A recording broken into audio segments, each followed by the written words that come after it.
CA Foundation Principles and Practice of Accounting, Accounting for Special Transactions, Consignment Account, presented by Madhi Academy for Accountancy.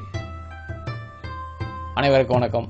இது CA Foundation கோர்ஸில் Principles and Practice of Accountingல Chapter 6ல Unit 3 Accounting for Special Transactionsல Consignment. நம்ம இது வரைக்கும் bill of exchange பார்த்தோம், அடுத்து sale of goods on approval or return basis பார்த்தோம். இப்போ பார்க்க போகிறது consignment. Thanks to the subscribers. இந்த சேனலை சப்ஸ்கிரைப் செய்த நல்லுள்ளங்கள் அனைவருக்கும் மிக்க நன்றி. நீங்கள் சப்ஸ்கிரைப் பண்ணாமல் இருந்தீங்கன்னா சப்ஸ்கிரைப் செய்த பின் தொடரவும்.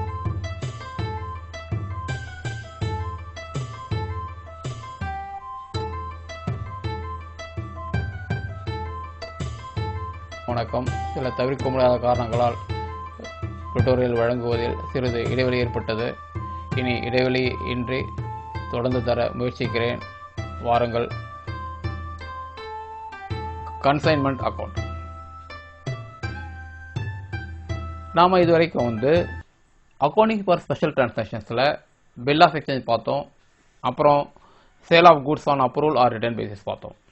இப்போ மூணாவதாக பார்க்க போகிறது கன்சைன்மெண்ட் அக்கௌண்ட். கொஞ்சம் கேப் விழுந்து போச்சு.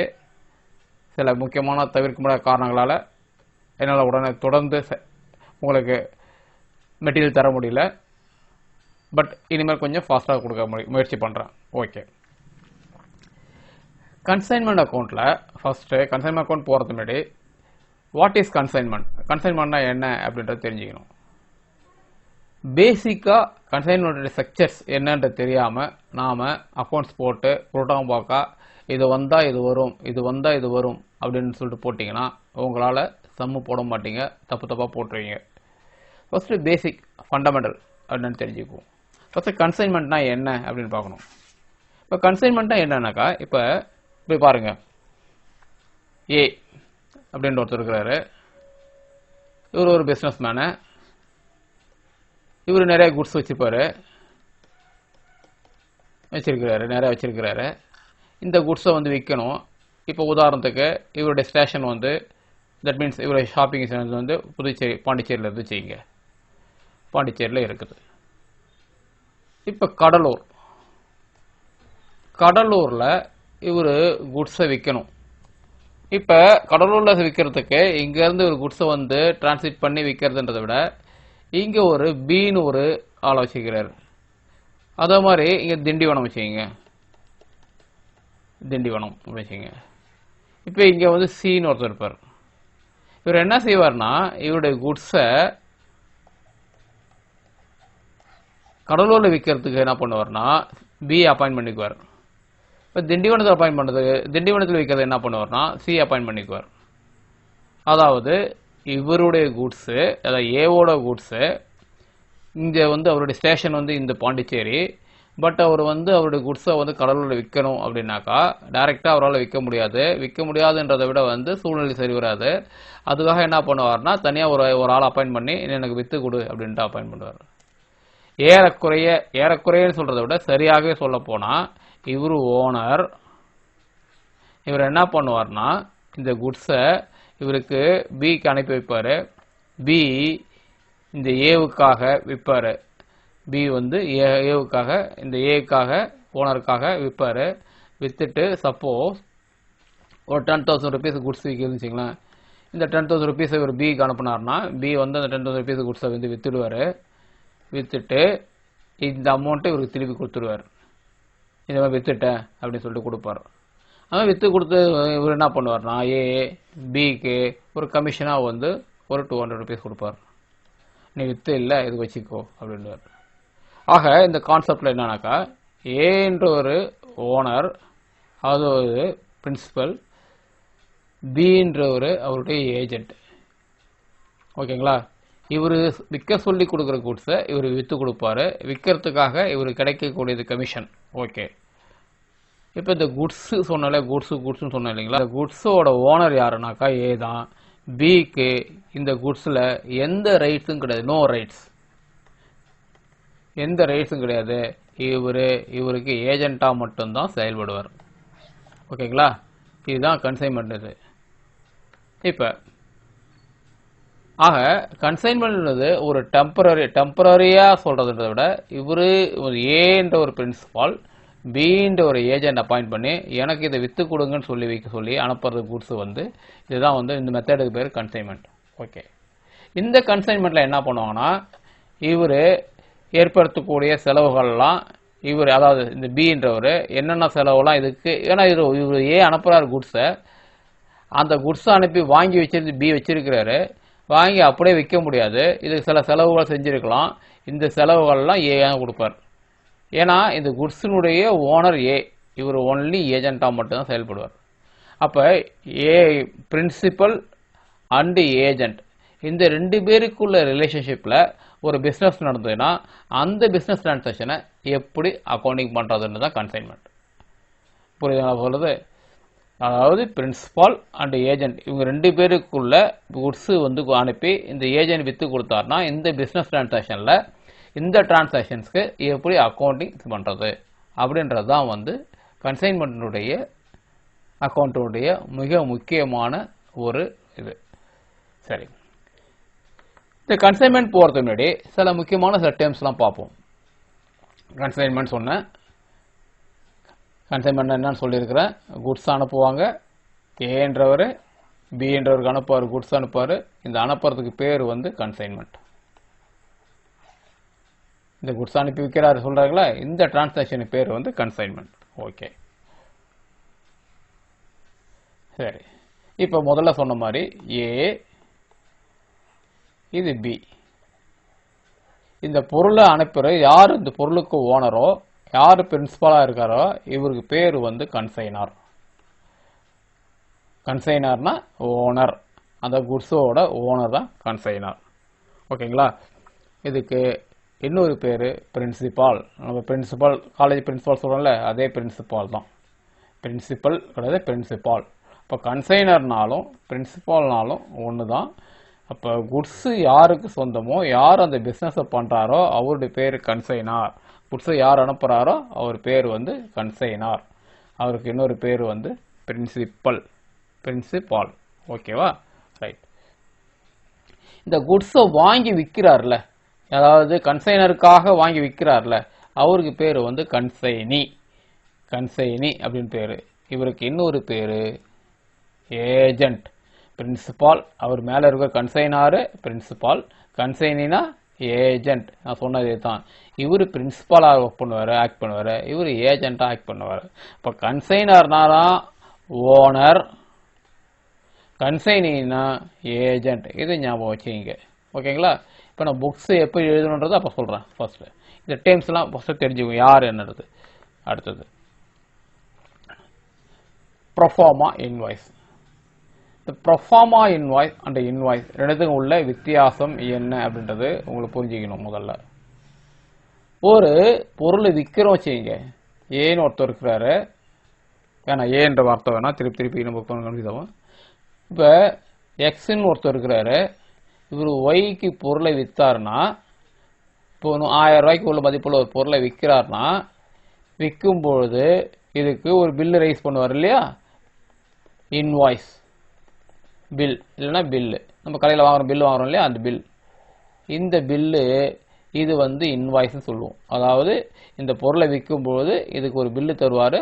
ஒய் இதுக்கு பணம் கொடுப்பாரு, இவர் பில்லு கொடுத்துட்டு பொருளையும் கொடுப்பார். எவ்வளோ விற்றோன்றதை ரெக்கார்ட் பண்ணுறதுக்கு இதுக்கு பேர் இன்வாய்ஸ். ஓகேங்களா? பில்லுனாலும் இன்வாய்ஸ்னாலும் ஒன்று தான். ஆனால் what is proforma invoice? Proforma இன்வாய்ஸ்னா it is only a statement, not invoice. இன்வாய்ஸ்ன்றது பில்லுக்காக, அதாவது குட்ஸ் விற்கிறதுக்காக ரைஸ் பண்ணுறது இன்வாய்ஸு. ஆனால் இந்த பொருள் என்ன விலைக்கு விற்கிறப்படும் அப்படின்றது சொல்கிறது ப்ரொஃபார்மா. ஏறக்குறைய இன்னொரு பாணியில் உங்களுக்கு சொல்ல போனால் கொட்டேஷன் அப்படி சொல்லுவோம்ல. கடையில் போய் கேட்குறீங்க, ஏங்க இந்த பொருள் வேணுங்க ஒரு கொட்டேஷன் கொடுங்க அப்படின்னு கேட்குறீங்க இல்லையா. கொட்டேஷனில் என்ன சொல்லுவார் அவர், இந்த பொருள் இந்த இது இவ்வளோ ரூபா இந்த இவ்வளோன்னு சொல்லிட்டு ஒரு பில்லை கொடுப்பாரு, பேர் போட்டு கொடுப்பாரு உங்களுக்கு. கொட்டேஷன் மேலே இருக்கும் இல்லையா. ஏறக்குறைய கொட்டேஷன் மாதிரியே தான் ப்ரொஃபார்மா இன்வாய்ஸ். ப்ரொஃபார்மா இன்வாய்ஸ்ன்றது இன்வாய்ஸினுடைய அதாவது பில்லுடைய இன்னொரு வடிவம். ஆனால் இது சேல் கிடையாது, ஜஸ்ட் ஒரு இன்ஃபர்மேஷன் ஸ்டேட்மெண்ட். இட் இஸ் வந்து ஒரு ஸ்டேட்மெண்ட். ஓகேங்களா? Proforma invoice. ஏன் இந்த ப்ரொஃபார்மா இன்வாய்ஸ் வருதுன்னா, கன்சைனார் இதோ இருக்கா இல்லை கன்சைனாரு, இவர் இந்த கன்சைனிக்கு பொருள் அனுப்பும்போது எவ்வளோ பொருள் அனுப்பணும்னு தெரியணும் இல்லையா? இப்போ வந்து 100 quantity at the rate of ₹20 அப்படின்றது 2000 ரூபா அப்படின்னு சொல்லிட்டு அனுப்புவார். எழுதும்போது ஒரு ப்ரொஃபார்மா இன்வாய்ஸ் ரைஸ் பண்ணுவார். ப்ரொஃபார்மா இன்வாய்ஸ் போட்டு அனுப்பி இது கூட தான் அனுப்பு. அதாவது 100 பொருளையும் 20 ரூபா ரேட்டுக்கு நீ விற்கணும் அப்படின்றது மீனிங். ஒரு பொருளை வந்து 20 ரூபான்றது 100 பொருளையும் விற்று கொடு அப்படின்றத மீனிங்கு. என்ன விலைக்கு விற்கணுன்றது, எவ்வளோ குவான்டிட்டி இருக்குதுன்றதை ரெண்டையும் மென்ஷன் பண்ணுறது தான் இந்த ப்ரொஃபார்மா இன்வாய்ஸ். இந்த ப்ரொஃபார்மா இன்வாய்ஸ் கன்சைனார் கன்சைனிக்கு அனுப்பும்போது, பொருள் அனுப்பும்போது கூடவே அனுப்பக்கூடிய ஒரு ஸ்டேட்மெண்ட். ஓகேவா? அடுத்து எக்ஸ்பென்சஸ். இப்போ பாருங்க, ஏ நான் சொன்ன பிரின்சிபால், ஒய் இது வந்து பி, இவர் ஏஜென்ட், இவர் பிரின்சிபால், இவர் ஏஜென்ட் வச்சுக்கிங்க. ஓகேங்களா? இவர் ஏஜென்ட். இவர் இந்த பொருள் அனுப்புகிறார், 10,000 ரூபாய்க்கு குட்ஸு அனுப்புகிறாரு. 10,000 ரூபாய்க்கு குட்ஸ் அனுப்புனார்னா இப்போ அப்படியே அனுப்பும்போது அவ்வளோதான் அனுப்புவாரா? இந்த பொருள் அனுப்பும்போது செலவு ஏற்படணும், வண்டி சத்தெல்லாம் ஏற்படணும் இல்லையா? ஃப்ரைட் சார்ஜஸ்ஸு, மற்ற எக்ஸ்பென்சஸ், பேக்கிங் சார்ஜஸ் இதெல்லாம் வருது இல்லையா? இந்த எக்ஸ்பென்சஸ் அதாவது 500 ரூபா வந்துச்சுங்க. இந்த 500 ரூபா இருக்குது. ஓகே, இந்த 500 ரூபாயை எந்த கணக்கில் எழுதுவார்னா, இந்த 10,000 ரூபா அனுப்புகிறார் இல்லையா, இது கூட இந்த 500 ரூபாயும் சேர்த்து எழுதிப்பார். செலவு அவர் கணக்குக்காக வந்து 10,000 ரூபா குட்ஸ் நம்ம அனுப்பியிருக்கிறோம் கன்சைன்மெண்ட்டுக்கு, இது கூட ஒரு 500 ரூபா செலவாயிருக்குது அப்படின்னு சொல்லிட்டு இந்த எக்ஸ்பென்சஸை எழுதுவார். ஓகே, இது எழுதுவார். ஏன்னா 10,000 ப்ளஸ் 500 அனுப்பியிருக்கோம், இது எவ்வளோக்கு ரூபாய்க்கு விற்பான்னு தெரியும். ஏ ரூபாய்க்கு விற்று 12,000 விற்று கொடுன்னு சொல்லியிருக்காருன்னு வச்சுக்கலாம். 12,000 விற்றாருன்னா அப்போ வந்து 10,500 செலவாயிருக்குது. 12,000 வந்து விற்றுருக்காருன்னா 1,500 தான் இவருக்கு லாபம். ஓகேவா? அந்த கணக்கு எவ்வளோன்னு சொல்லிட்டு பார்க்கறதாக தான். ஆனால் இந்த பொருளை இவரே விற்றாருன்னா 10,000 நேரடியாக விற்றுருப்பாரு, இவர் 2,000 லாபம் இருக்கும். பட் இந்த 500 செலவு, இவர் டிரான்ஸ்போர்ட் செலவு இது 500 ஆகுது. ஓகே, எக்ஸ்பென்சஸ் மற்ற என்னென்ன expenses, transport expenses, packing expenses கம்மி இதெல்லாம் வரும். ஓகே, அடுத்தது இந்த எக்ஸ்பென்சஸை இதில் இவரோட பேர் பண்ணுவார். ஓகே, இப்போ ஏ பிக்கு பொருள் அனுப்பியிருக்கிறாரு. பி இந்த பொருளை குடோன்லேருந்து எடுக்கிறாரு, வந்து பொருள் சேர்ந்து இருக்குது, இதை இவர் வாங்குறாரு. இந்த ஷிஃப்டிங் இவர் குடோனுக்கு எடுத்து போவார். திருப்பி இதை வந்து வேறு ஏதாவது ரீபேக் பண்ணுறதா இல்லை வேறு ஏதாவது செலவுகள் எதாவது இருந்துச்சுங்க, அந்த செலவுகள்லாம் என்ன பண்ணுவார்னா அது எக்ஸ்பென்சஸ் இல்லையா? அந்த எக்ஸ்பென்சஸும் இந்த எக்ஸ்பென்சஸ்ல தான் வந்து ஏவோட கணக்கில் தான் போய் சேரும். ஏவோட கணக்கில் தான் சேரும். அதாவது பாருங்க, ஏ பி 10,000 ரூபா பொருள் அனுப்புகிறாரு, இது செலவு வந்து இவர் 500 ரூபா செலவு பண்ணுறாரு. பி அந்த பொருளை குடோன்லேருந்து வாங்கி எடுத்து பண்ணுறாரு, இவர் ஒரு 500 ரூபா செலவு பண்ணுறாரு. அப்படின்னா இந்த 500 ரூபாயும் ஏ கணக்கில் தான் போய் சேரும். ஏன்னா இவர் வந்து ஏஜென்ட் தான், இவருக்கு அது சம்மந்தம் கிடையாது. இந்த பொருளை விற்று கொடுத்தாரு கமிஷனு, அதாவது இந்த செலவு, இந்த என்னென்ன செலவுகள்லாம் ஏற்படுது செலவு வந்து இந்த ஏயோட கணக்கில் எழுதிக்குவார். இப்போ எக்ஸ்பென்சஸ் வந்து முக்கியமாக வந்து பிரின்சிபாலோட கன்சைனார எக்ஸ்பென்சஸும் வரும், கன்சைனுடைய எக்ஸ்பென்சஸும் வரும். ரெண்டு எக்ஸ்பென்சஸும் எப்படி ட்ரீட் பண்ணுறது அப்போ சொல்லித்தரோம். இப்போ அது முக்கியமாக இது வரும். அப்புறம் கமிஷன். இப்போ ஏ பி ஏஜென்ட்டு, இது பிரின்சிபால், இவர் ஏஜென்ட்டு. இவர் ஏவுக்காக பி பொருளை விற்று தராரு. இவர் சும்மா விற்று தருவார், இவர் வந்து அந்த பொருளை விற்று கொடுத்தா இவருக்கு அமௌண்ட் தரணும் இல்லையா, அது பேர் கமிஷனு. ஓகேங்களா? கமிஷன். அப்போ அந்த கமிஷன்ஸ் வந்து ஏ வந்து பிக்கு தரணும். சம்டைம்ஸ் பி என்ன பண்ணார், பணம் திருப்பி அனுப்பும்போது, வித்துட்டு பொருள் அனுப்பும்போது அவரோட கமிஷனை கழிச்சிக்கிட்டு மீதி அமௌண்ட்டை கொடுத்துப்பார். ஓகே, ஓகேவா? இந்த கமிஷனில் வந்து ரெண்டு இருக்குங்க. ஒன்று ஆர்டினரி கமிஷன். கமிஷன்னா சாதாரண கமிஷன் நம்ம சொல்லக்கூடிய, இப்போ வந்து 10,000 ரூபா பொருள் விற்றாருன்னா 500 ரூபா கிடைக்குதுனாக்கா அந்த 500 ரூபா கமிஷன், இதில் எந்த குழப்பம் கிடையாது. ஓகே, இந்த கமிஷன்லேயே இன்னொரு டேம் இருக்குது. இது உங்களை வந்து இது ஆர்டினரி டேம், இது வந்து ஆர்டினரி கமிஷன் சொன்னேன். இதுதான் ஜென்ரலாக 10,000 ரூபா இது விற்று கொடுத்தாருன்னா 500 ரூபா கமிஷன்னா 500 ரூபா ஆர்டினரி கமிஷன். ஓகே, இதில் இன்னொரு டேம் இருக்குது. இந்த டேம் வந்து உங்களுக்கு வரும் டெல் கிரெடர் கமிஷன் சொல்லுவாங்க. டெல் கிரெடர் கமிஷன்னா என்னன்னா, இது வந்து லாட்டின் வேர்டு நினைக்கிறேன். டெல் கிரெடர் கமிஷன்னா என்னன்னாக்கா, இவர் என்ன சொல்லுவார், ஏ இந்த பொருளை பிக்கு அனுப்புறாரு. இந்த இடம் கொஞ்சம் பாருங்க. ஏ பிக்கு குட்ஸ் அனுப்புறாரு. ஏ வந்து பிக்கு குட்ஸ் அனுப்புறாரு. 10,000 குட்ஸ் அனுப்பியிருக்காரு. பி வந்து ஏவுக்காக அந்த பொருளை விற்கணும். ஆனால் பி இந்த பொருளை கேஷுக்கு தான் விற்கணும் அவசியம் கிடையாது. கிரெடிட்டு கூட விற்கலாம், கடனுக்கு கூட விற்கலாம். ஏ சொல்லியிருப்பார், நீ கடனுக்கு கூட வித்துடு அப்படின்னு இருப்பான். வித்து பரவாயில்ல அப்படின்னு. கிரெடிட்டர்ஸ் வந்து நம்ம வித்து விற்போம் இல்லையா, கடனுக்கு விற்போம் இல்லையா, கேஷுக்கும் விற்கலாம், கிரெடிட்டுக்கும் விற்கலாம் விரும்பி. ஓகே, இந்த கிரெடிட் ஆனால் இப்போ இந்த பி பொருளை வந்து எம் அப்படின்றவர்கள் விற்கிற வச்சுங்க. எம் வந்து இது வந்து கடனுக்கு வாங்கியிருக்காரு. ஓகே, இப்போ எம் கடனுக்கு வாங்கினா இந்த பணம் யார் தரணும்? எம் வந்து ஏவுக்கு போய் தரணும். ஓகேங்களா? பிக்கு ரெஸ்பான்சிபிலிட்டி எதுவுமே கிடையாது. ஏவுடைய பொருளை பி ஏஜென்ட்டாக இருந்து விற்று தராரு. ஆனால் பி எம் வந்து கடனுக்கு வாங்குறாரு. அப்போ வந்து ஏவுக்கு வந்து எம் வந்து டெட்டார். நம்ம ஏற்கனவே படிச்சிருக்கோம். ஏஎம் வந்து டெட்டார், இவர் வந்து இது தரணும். ஓகே, இதில் ஒன்றும் குழப்பம் கிடையாது. சம்டைம்ஸ் என்ன பண்ணுவாங்கன்னா, ஏ பி கிட்ட சொல்லுவார், கடன் இதெல்லாம் எதாவது பண்ணினா யாருக்காக கொடுத்தீங்கன்னா நீ தாராளமாக கொடு, ஆனால் அந்த கடனை திருப்பி வாங்கி கொடுக்க வேண்டியது பொண்ணுடைய பொறுப்பு அப்படின்ட்டு பி கிட்ட ஏஜென்ட் சொல்லுவார். இது வந்து பொருள் 10,000 உணவுறோன்னா இந்த 10,000 பொருளை வந்து உனக்கு அனுப்பியிருக்கேன், நீ யாருக்கு வேணா வித்துரு, கடனுக்கு வித்துரு, எதுனா செய்யு, ஆனால் வித்தினா அதில் கிடைக்கக்கூடிய, அதாவது கடனுக்கு வித்தினா இந்த கடன் தொகையை வாங்கி கொடுக்க வேண்டிய பொறுப்பு உன்னுடையது அப்படின்னு.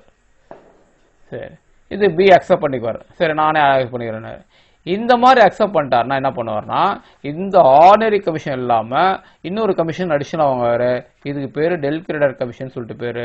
டெல் கிரெடிட் கமிஷன் என்னன்னாக்கா ரெஸ்பான்சிபிலிட்டி உள்ள அக்கௌண்ட், அவ்வளோதான். பி வந்து ரெஸ்பான்சிபிலிட்டி பொறுப்பு ஏற்றுக்குவார். இதுக்கு பொறுப்பு ஏற்றுக்கிறது என்ன பண்ணுவார்னா, சம்டைம்ஸ் இப்போ எம் அந்த பணம் வந்து 10,000 தராம விட்டார்னா, அதாவது ஏ பிக்கு பொருள் அனுப்பியிருக்கிறாரு, கன்சைனர் ஏஜென்ட்டுக்கு அனுப்பியிருக்காரு, பி எம் கடனுக்கு வித்திருக்கிறாரு. எம் இந்த பணத்தை தராம விட்டார்னா இந்த பணத்தை பி வந்து ஏக்கு தருவார். அந்த ரெஸ்பான்ஸ், இந்த பொருளை நான் எம்முக்கு வித்தனா அதுக்கு உரிய பணம் என்னவோ அதுக்கு நான் பொறுப்பு, ஜாமீன் தர்றாரு இல்லையா பி. இதுக்காக இவருக்கு கிடைக்கக்கூடியது தான் commission, del credit commission. Del credit commissions தான் சிம்பிளாக எல்லாம் சொன்னாக்கா, agent that mean consignee risk எடுத்து அந்த பொருளுக்கு வித்த தொகையை வாங்கி கலெக்ட் பண்ணுறதுக்கு எல்லா ரிஸ்க் எடுத்துக்கிறாரு இல்லையா, அந்த ரிஸ்க் எடுக்கிறதுக்கு தனிப்பட்ட முறையில் கொடுக்கறது தான் டெல் கிரெடிட் கமிஷன். ஓகேவா? இது வந்து தேர்டி கொஸ்டின் கேட்டவா கேட்பாங்க. ஆர்டினரினா கமிஷன், ஜெனரல். டெல் கிரெடிட் கமிஷனா என்னன்னாக்கா, ஏஜென்ட் வந்து கன்சைனி வந்து ரெஸ்பான்சிபிலிட்டி எடுத்துக்கிட்டு அவரே அதுக்கு வந்து அந்த இது வந்து நான் ரெஸ்பான்சிபிலிட்டி அந்த பணத்தை திருப்பி தரேன், கடனுக்கு வந்து டெட்டார்ஸினுடைய கலெக்ஷன்ஸை ஃபுல் ரெஸ்பான்சிபிலிட்டி அவர் எடுத்துக்கிட்டாருன்னா அதுக்காக கொடுக்கக்கூடிய அமௌண்ட்டு டெல் கிரெடிட் கமிஷனு. இல்லை சப்போஸ் டெட்டார்ட்டே கலெக்ட் பண்ண முடியலன்னா அந்த கன்சைனியே அந்த அமௌண்ட்டை அவர் பேர் பண்ணி கன்சைனரை கொடுத்துருவார். ஓகேவா? இதுதான் வந்து டெல் கிரெடிட் கமிஷன். ஓகே, அடுத்தது அக்கௌண்ட் சேல்ஸ். அக்கௌண்ட் சேல்ஸ்னா ஒன்றும் இல்லை, இவர் வந்து கன்சைனார் வந்து குட்ஸ் அனுப்பும்போது நான் என்ன சொன்னேன், ப்ரொஃபார்மா இன்வாய்ஸ் அனுப்புவார்னு சொன்னேன். அதாவது என்ன பொருள் அனுப்பியிருக்கிறோம் அது என்ன விலை அப்படின்றத அனுப்புவோன்னு சொன்னார் இல்லையா. அதை மாதிரியே கன்சைனி என்ன பண்ணுவார்னா, இந்த கன்சைனி என்ன பண்ணுவார்னா, பொருளை விற்று முடிச்ச பிறகு இவ்வளோ ரூபாய்க்கு நான் பொருளை விற்றுருக்கிறேன், இந்த எல்லாம் சொல்லி செஞ்சுருக்கிறேன், இவ்வளோ செலவெல்லாம் பண்ணியிருக்குது அப்படின்ட்டு ஒரு ஸ்டேட்மெண்ட்டு போட்டு, அக்கௌண்ட் ஸ்டேட்மெண்ட் சொல்லிட்டு போட்டு இந்த ஸ்டேட்மெண்ட்டை இவர் கன்சைனாருக்கு அனுப்புவார். அப்போ கன்சைனார் வந்து குட்ஸ் அனுப்பும்போது கூட அனுப்புறது ப்ரொஃபார்மா இன்வாய்ஸு. அதே கன்சைனி அந்த பொருளை விற்றுட்ட பிறகு அதனுடைய ஸ்டேட்மெண்ட்ஸை ஃபுல்லாக போட்டு அனுப்பி எவ்வளோ பொருளை விற்றேன், எவ்வளோ நான் செலவெல்லாம் பண்ணேன்னு சொல்லிட்டு எழுதி கன்சைனாருக்கு பண்ணார்னா அது பேர் வந்து அக்கௌண்ட் சேல்ஸ். இவ்வளோதான் வந்து கன்சைன்மெண்ட்டில் முக்கியமாக தெரிஞ்சிக்கக்கூடிய சில டேர்ம்ஸ். ஓகே, இப்போ கன்சைன்மெண்ட்னா நமக்கு என்ன தெரியும், கன்சைனார்னா பொருளை அனுப்புகிறவர், அவர் தான் ஓனரு, அவருக்கு இன்னொரு பேர் பிரின்சிபாலு. கன்சைனினா அந்த ஏஜென்ட்டு, அவர் தான் பொருளை வாங்கி விற்கக்கூடியவர். ப்ரொஃபார்மா இன்வாய்ஸ்னாக வந்து பொருள் அனுப்புறதுடைய ஸ்டேட்மெண்ட்டு, எவ்வளோ அனுப்பணும், என்ன ரேட்டு, எவ்வளோ ரூபாய் விற்கிறதுன்றது அந்த இது ஸ்டேட்மெண்ட்டு. எக்ஸ்பென்சஸ் வந்து போத் கன்சைனார் எக்ஸ்பென்சஸ் பண்ணுவார், இல்லை கன்சைனி எக்ஸ்பென்சஸ் பண்ணுவார். ஆனால் ரெண்டு எக்ஸ்பென்சஸும் வந்து கன்சைனார் தான் பேர் பண்ணணும் சொல்லியிருக்கோம். கமிஷனை பொறுத்த வரைக்கும் கன்சைனிக்கு வந்து ஜென்ரலாக கொடுக்கறது ஆர்டினரி கமிஷனை இது கன்சைனி அந்த ரிஸ்க்கு அதாவது கிரெடிட் டெட்டார்ஸ்க்கு வித்துட்டு டெட்டார்ஸுடைய கடனை கலெக்ட் பண்ணி தரேன் அப்படின்னு சொல்லி ரெஸ்பான்சிபிலிட்டி எடுத்துக்கிட்டாருன்னா அதுக்கு பேர் அதுக்காக தனியாக அடிஷ்னலாக தரக்கூடிய இது வந்து டில் கிரெடிட் கமிஷன் சொல்கிறோம். அக்கௌண்ட் சேல்ஸ்ன்றது கன்சைனி அனுப்பக்கூடிய அக்கௌண்ட்ஸ் டீட்டெயில்ஸ் அனுப்பக்கூடிய சேல் பண்ணக்கூடிய டீட்டெயில்ஸ் அனுப்புவார் கன்சைனருக்கு அனுப்புவார். இந்த ஸ்டேட்மெண்ட்டுக்கு பேர் வந்து அக்கௌண்ட் சேல்ஸ். ஓகேவா? அடுத்தது சரி, கன்சைன்மெண்ட் அக்கௌண்ட்டில் என்னென்ன அக்கௌண்ட்லாம் மெயின்டைன் பண்ணணும் அப்படின்னு போகிறோம். ஃபர்ஸ்ட்டு ரெண்டாக பிரிக்கும். ஜென்ரலாக வந்து கன்சைனார், புக்ஸ் ஆஃப் கன்சைனார் அதான் யார் விற்கிறாரோ யாருக்கு வந்து ஓனரோ அவர் என்ன புக்கு மெயின்டைன் பண்ணுறாரோ அதெல்லாம் என்னென்ன புக்கு அப்படின்னு பார்க்கணும். அடுத்தது புக்ஸ் ஆஃப் கன்சைனினா அதாவது ஏஜென்ட்டு அவர் மெயின்டைன் பண்ணுற புக்கு. இது மாதிரி பொருள் இது வந்து பொருள் வந்தது, இது இவ்வளோ ரூபாய்க்கு விற்றுட்டோம், விற்றதில் வந்து இவ்வளோ செலவாச்சு, செலவு பண்ண போய் மீதி அமௌண்ட்டு எவ்வளோ அமௌண்ட் நம்ம வந்து அவருக்கு கன்சைனரை கொடுத்தோம், மற்ற டீட்டெயில்ஸு நமக்கு டெல்கிரேட் கமிஷன் எவ்வளோ, அப்புறம் டெல்கிரேட் கமிஷன் எவ்வளோ, இந்த கணக்குகள்லாம் ஒரு புக்ஸை மெயின்டைன் பண்ணார்னா அக்கௌண்ட்ஸ் டீட்டெயிலில் இவர் இது பண்ணுவார். இப்போ கன்சைனர் என்ன பண்ணுவார்னா குட்ஸு எவ்வளோ அனுப்பணும், கன்சைன்மெண்ட்டுக்கு எவ்வளோ, அதுக்கு செலவுகள் ஏதாவது பண்ணியிருக்கிறோமா, இவர்கிட்ட இந்த கன்சைனிலேருந்து பணம் ஏதாவது வந்ததா, இந்த அக்கௌண்ட்ஸ்லாம் மெயின்டைன் பண்ணுவார் புக்ஸ் ஆஃப் கன்சைனர். ஓகேவா? ரெண்டு தான். ரைட். இப்போ இந்த புக்ஸ் ஆஃப் கன்சைன் என்னென்ன அக்கௌண்ட்லாம் வரும்னு பார்ப்போம். இது கொஞ்சம் மறுபடியும் கவனிங்க, கொஞ்சம் தெளிவாக கவனிங்க பார்ப்போம். கன்சைன்மெண்ட் அக்கௌண்ட் அப்படி எதுக்கு போடணும் அப்படின்னா, கன்சைன்மெண்ட் அக்கௌண்ட் என்னன்னாக்கா, இப்போ மறுபடியும் பாருங்க, ஏ இவர் பிரின்சிபால், பி இவர் ஏஜென்ட், இவர் கன்சைனார், இவரு கன்சைனி. ஓகேவா? இவரு ஏ வந்து பொருளை இவருக்கு அனுப்புறார், பொருளை வந்து டிரான்சிட் இங்கேருந்து அவருக்கு அனுப்புறார், எனக்கு வித்து கொடு அப்படின்னு சொல்லிட்டு அனுப்புறார். இங்கே வித்து கொடுன்னு ஒரு ரெக்வஸ்ட் தான் இவருக்கு பிக்கு. இவர் இந்த பொருளை ஏ வந்து பிக்கு பொருளை விற்கல, சேல்லாம் பண்ணல, டிரான்சிட் தான் பண்றார். அப்போ இது சேல் கிடையாது. ஓகேவா? அப்போ இந்த டிரான்சிட்டுக்கு பேர் வந்து இந்த அக்கௌண்ட் இது இருக்குல்ல, இது பொருளை விற்று தற்சமயம் இவர்கிட்ட இருக்கிற குட்ஸு ஏ கிட்ட இருக்கிற குட்ஸு பி கிட்ட போகுது. இந்த குட்ஸு வந்து பி கிட்ட போகுது விற்று கொடுக்க சொல்லி. இது விற்று முடிக்கிற வரைக்கும் இந்த குட்ஸ் இந்த விட்டு தான் போயிருக்கும். இந்த டிரான்சாக்ஷனுக்கு பேர் வந்து கன்சைன்மெண்ட். இது சம்பந்தப்பட்ட தொடர்புடைய குட்ஸ் இது வந்து சொல்றது வந்து கன்சைன்மெண்ட் அக்கௌண்ட். புரியுதுங்களா? கன்சைன்மெண்ட் அக்கௌண்ட்னா என்னன்னாக்கா, ஒரு பிரின்சிபல் ஒரு ஏஜென்ட்டுக்கு அனுப்பக்கூடிய விவரங்களை தொகுத்து எழுதக்கூடிய அக்கௌண்ட்ஸ் வந்து கன்சைன்மெண்ட் அக்கௌண்ட். ஏன்னா அது சேல்ஸ் கிடையாது, முக்கியமாக வந்து சேல்ஸ் கிடையாது. சேல்ஸாக இருந்தால் இப்போ பாருங்க, ஏ பி, ஏ வந்து பிக்கு வந்து வித்திருந்தார்னா என்ன போடுவோம், நம்ம பி அக்கௌண்ட் டெட்டார் டு சேல்ஸ்ன்னு போடுவோம். ஓகேவா? பி அக்கௌண்ட் டெட்டார் சேல்ஸ்ன்னு போடுவோம். ஆனால் இங்கே சேல்ஸ் கிடையாது, இங்கே வந்து டு கன்சைன்மெண்ட் அக்கௌண்ட் அப்படி தான் வரும். ஓகேவா? என்ன வருதுன்றது அப்புறம் பார்ப்போம். கன்சைன்மெண்ட் தான் போடணும். ஓகே. இப்போ கன்சைன்மெண்ட் அக்கௌண்ட்ன்றது சேல்ஸ் கிடையாது, இது கன்சைன்மெண்ட் ஆக்டிவிட்டீஸ்லாம் பண்ணுறதோட அக்கௌண்ட். ரைட். அடுத்தது குட்ஸ் சென்ட் ஆன் கன்சைன்மெண்ட் அப்படின்னு சொல்லுவாங்க. இப்போ குட்ஸ் சென்ட் ஆன் கன்சைன்மெண்ட்னா என்னன்னா, இது ஒரு அக்கௌண்ட், ஃபர்ஸ்ட் அக்கௌண்ட்டு. செகண்ட் அக்கௌண்ட்டுக்கு முக்கியமான குட்ஸ் சென்ட் ஆன் கன்சைன்மெண்ட் அப்படின்வாங்க. குட்ஸ் சென்ட் ஆன் கன்சைன்மெண்ட்னா ஏன் அப்படின்னாக்கா, நம்மகிட்ட குட்ஸ் இருக்குது, ஸ்டாக் இருக்குது அப்படின்னு சொல்லிட்டேன். இந்த குட்ஸை இவர் இதில் கொஞ்சம் குட்ஸ் எடுத்துட்டு இவருக்கு அனுப்புறாரு, யாருக்கு பிக்கு அனுப்புறாரு. இந்த குட்ஸ் அனுப்புறாரு இல்லையா, இந்த குட்ஸு சென்ட் ஆன் கன்சைன்மெண்ட். மொத்தம் வந்து 1000 குவான்டிட்டி இருக்குது, இதில் வந்து 50 குவான்டிட்டி வந்து பிக்கு போகுதுன்னா இது வந்து எதுக்காக போச்சு, கன்சைன்மெண்ட்டுக்காக போகுது. Goods sent on consignment. ஓகேவா? ரைட். இது எப்படி ஒரு அட்ஜஸ்ட் ஆகணும் இல்லை, இங்கே கன்சைன்மெண்ட் அக்கௌண்ட்டில் ஒன்றே ஒன்று சொல்ல மறந்துட்டேன் நான். கன்சைன்மெண்ட் அக்கௌண்ட் அப்போ இங்கே பாருங்கள், ஏ இருக்கார் பிரின்சிபால், இவருக்கு ஏஜென்ட் பி மட்டும் தான் மாட்டார். பி இருப்பார், சி இருப்பார், டி இருப்பார், இ இருப்பார், நிறைய பேர் இருப்பாங்க இல்லையா. இருந்தார்னா ஏ பிக்கு அனுப்புனார்னா கன்சைன்மெண்ட் அக்கௌண்ட் டு பி அப்படின்னு போடுவார். சிக்கு அனுப்புனார்னா கன்சைன்மெண்ட் அக்கௌண்ட் டு சி அப்படின்னு போடுவார். டிக்கு அனுப்பியிருந்தா கன்சைன்மெண்ட் டு டின்னு போடுவார். இக்கு அனுப்புனா கன்சைன்மெண்ட் டு இன்னு அனுப்புவார். இதான் வந்து யாருக்கு கன்சைன்மெண்ட் அனுப்பியிருக்கிறோம் அப்படின்னு சொல்றது தான். கன்சைன்மெண்ட்னா பொருள் அனுப்புறது. ஓகேவா, ரைட். அடுத்து பேங்க் அக்கௌண்ட். இது தொடர்புடைய பேங்க் டிரான்சாக்ஷன்ஸ் எல்லாமே வந்து பேங்க் அக்கௌண்ட் மெயின்டைன் பண்ணுவார். ஃபர்ஸ்ட் கன்சைன்மெண்ட் அக்கௌண்ட் எழுதுவார், யாருக்கு அனுப்புறமே அனுப்புவார். ரெண்டாவது goods sent and consignment account போடுவார். இது மூணாவது பேங்க் அக்கௌண்ட் போடுவார். நாலாவது இவர் கன்சைனிஸுடைய பர்சனல் அக்கௌண்ட் போடுவார். கன்சைனிலிருந்து வரக்கூடிய பணங்கள், அவருக்கு கூடிய கமிஷன் தொகை, இந்த சம்பந்தப்பட்ட விவரங்கள்லாம் வந்து மெயின்டைன் பண்ணும் இல்லையா. அதுக்காக அவர் என்ன பண்ணுவார், பர்சனல் அக்கௌண்ட் மெயின்டைன் பண்ணுவார். கன்சைனிஸினுடைய பர்சனல் அக்கௌண்ட், அதாவது ஏஜென்ட்டோடைய பர்சனல் அக்கௌண்ட் எழுதுவார். கன்சைன்மெண்ட் அக்கௌண்ட் வேற, கன்சைனிஸ் பர்சனல் அக்கௌண்ட் வேற. ரெண்டும் எப்படி வருதுன்றது நம்ம அக்கௌண்ட்ஸ் போடும்போது காட்டுறோம். அடுத்து இந்த புக்ஸ் ஆஃப் கன்சைனி, இது இந்த நாளும் வந்து முக்கியமான அக்கௌண்ட்ஸ், அதெல்லாம் போட்டுக்கிறேன். இது இல்லாமல் வேற என்னென்ன வருதுன்றதை சொல்லுவோம். ஓகே.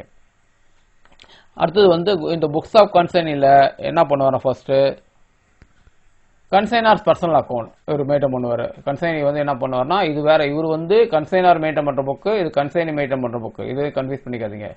ஓகேவா. கன்சைனார்ஸ் பர்சனல் அக்கௌண்ட் மெயின்டைன் பண்ணுவோம். ஏன்னா கன்சைனர்கிட்ட இருந்து எவ்வளோ பணம் வர வேண்டிய, இவர் கமிஷன் எவ்வளோ வர வேண்டியது, எவ்வளோ பணம் வந்தது, இது சம்மந்தப்பட்ட டீட்டெயில்ஸ் இது ஒன்று இல்லையா, அதை மெயின்டைன் பண்ணுறது வந்து கன்சைனார் பர்சனல் அக்கௌண்ட். அடுத்தது பேங்க் அக்கௌண்ட், இவருடைய பேங்க் அக்கௌண்ட் மெயின்டைன் பண்ணுவார். கன்சைனி வந்து அவருடைய பேங்க் அக்கௌண்ட் பண்ணுவார். அடுத்தது கமிஷன் அக்கௌண்ட், அவருக்கு ஏதாவது கமிஷன் கொடுத்ததுன்னா வந்து வர வேண்டியதுன்னா அந்த அக்கௌண்ட் மெயின்டைன் பண்ணுவார். அடுத்து பேட் டெட்ஸ், ஏதாவது பணம் வராமல் இருக்குது அது சம்மந்தப்பட்டது. இப்போ சொன்னல டெல்கடரில் என்னாச்சு, அந்த மாதிரி அந்த இருந்ததுன்னா ஒரு ரெஸ்பான்சிபிலிட்டி எடுத்திருப்பார், ஆனால் பணம் வராமல் போயிடும், பேட் டெட்ஸ் ஆகிடும், அந்த அக்கௌண்ட் மெயின்டைன் பண்ணுவார். அவ்வளோதான் வந்து இதில்.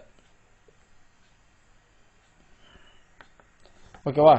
அப்போ முக்கியமாக நம்ம பண்ண வேண்டியது, ஒன்று கன்சைன்மெண்ட் அக்கௌண்ட் வரும், கன்சைனர் புக் கன்சைன்மெண்ட் வரும், குட்ஸ் சென்டர் கன்சைன்மெண்ட் வரும், பேங்க் அக்கௌண்ட் வரும், கன்சைனர் பர்சனல் அக்கௌண்ட் வரும். இந்த பக்கம் கன்சைனார் வந்து அவர் கன்சைனார் பர்சனல் அக்கௌண்ட் மெயின்டைன் பண்ணுவார். இது bank account, commission account, பேடர்ஸ் account, இது மாதிரி ஏதாவது பேடர்ஸ் இருந்ததுன்னா பேடர்ஸ் அக்கௌண்ட், இல்லை இது பெருமை வராது, இது மூணு தான் வரும். இவர் அதோட அக்கௌண்ட்டை அவர் மெயின்டைன் பண்ணிக்குவார். அவருக்கு வர வேண்டியது, அவருக்கு என்ன வருதுன்னு அவர் போயிடுவார். இவர் வந்து எவ்வளோ பொருள் அனுப்பணும், எவ்வளோ கன்சைன், எவ்வளோ பொருள் வந்தது, பணம் எவ்வளோ வந்தது, எவ்வளோ செலவுகளாச்சு, இது அனுப்புறது எவ்வளோ செலவாச்சு, இதெல்லாம் மெயின்டைன் பண்ணுறது வந்து இந்த புக்ஸ் ஆஃப் கன்சைன். ஓகே, இவ்வளோதான் வந்து நமக்கு வந்து கன்சைன்மெண்ட்டில் மெயினாக மெயின்டைன் பண்ணக்கூடிய அக்கௌண்ட்ஸ் புக்கு. இப்போ அடுத்த இதில் ஒரு சம் எடுத்துக்கிட்டு எப்படி டிரான்சாக்ஷன் எப்படிலாம் போடலாம், என்னென்ன அக்கௌண்ட்லாம் எப்படி மெயின்டைன் பண்ணுறோம் அப்படின்றத அடுத்த இதில் பார்ப்போம். இப்போ இந்த நடத்தின கன்சைன்மெண்ட்டில் இப்போ தேரி தான் நடத்தியிருக்கிறேன், கொஞ்சம் லைட்டாக டச் பண்ணியிருக்கிறேன். இப்போ திருப்பி அதை நம்ம பார்ப்போம். ஜேர்னல்லாம் எப்படி போடலாம், உங்கள் புக்ஸில் வந்து ஜேர்னல்லாம் லிஸ்டிங் பண்ணியிருப்பாங்க, இந்த ஜேர்னல்லாம் இப்படி போடணும்னு இருப்பாங்க, அதெல்லாம் படிச்சுக்கிங்க. பட்டு நீங்கள் ஜேர்னல் பண்ணும்போது உங்களுடைய நாலெட்ஜை அப்ளை பண்ணுங்கள். ஏன் வருதுன்ட்டு லாஜிக்காக திங்க் பண்ணி ஜேர்னல் போடுங்க. கன்சைன்மெண்ட் அக்கௌண்ட் எங்கே வரும், குட்ஸ் சென்டர் கன்சைன்மெண்ட் எப்படி வரும், கன்சைனிஸ் அக்கௌண்ட் என்ன வருது, ஏன் அதெல்லாம் போடணும் அப்படின்றதெல்லாம் தெரிஞ்சு நம்ம போடுறது அப்படி போடுவோம். ஓகே, இப்போ நடத்தின கன்சைன்மெண்ட் அக்கௌண்ட்டில் இந்த தேரியில் உங்களுக்கு ஏதாவது சஜஷன்ஸ் கரெக்ஷன் ஏதாவதுன்னா நீங்கள் தொடர்பு கொள்ள முகவரி malin@gmail.com. வழக்கம் போல் அப்பீல். இதை உங்கள் நண்பர்களுக்கு ஷேர் பண்ணுங்கள், அவங்களுக்கு சப்ஸ்கிரைப் பண்ண சொல்லுங்கள். நீங்கள் சப்ஸ்கிரைப் பண்ணாமல் தான் நீங்களும் சப்ஸ்கிரைப் பண்ணிவிடுங்க. உங்களுடைய கமெண்ட்ஸ் பாக்ஸ் தெரிவிச்சிடுங்க. உங்களுக்கு இந்த நோட்டிஃபிகேஷன் உடனுக்குடன் கிடைக்கணும்னா பெல் ஐக்கானை கிளிக் பண்ணி வச்சுக்கிங்க. நன்றி, மீண்டும் சந்திப்போம்.